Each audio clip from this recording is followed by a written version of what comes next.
भिटशा में ख़बर शामिल कंदासीं त सर्वे जमात जे रूहानी पेशवा peoples party MNA Makhdoom Jamiluzzaman ऐं दरगाह भिटाई जे क़ाइम मक़ाम सजादा नशीन सैयद ख़ावर हुसैन शाह लतीफ़ी हाल में दरगाह सरवर नूर जे मुजाविर जावेद आख़वंद अलवी जे फ़र्ज़ंद ऐं सूबाई वज़ीर रेवेन्यू मखदूम महबूबुज़्ज़मान जे मैनेजर मीर मुसर्रत जाफ़री जे भाणेजे शाहज़ैन आख़वंद अलवी जे ॾिनल दावत में शिरकत कई आहे। ऐं इन मौक़े ते मखदूम जमीलुज़्ज़मान जो चवणु हो त मुल्क जूं सूरतहाल बहितर नज़र न अची रहियूं आहिनि। मुल्की सियासतदान खे पंहिंजी ज़ाती मफ़ादनि खे हिक पासे ते रखी मुल्क ऐं अवाम जी बहितरी लाइ सोचणु घुरिजे।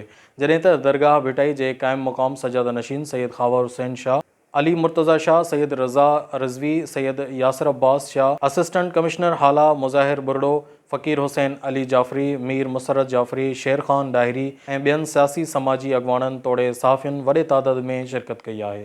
हर ख़बर बर वक़्तु ख़बर ॾिसंदा रहो न्यूज़ लाइन 1।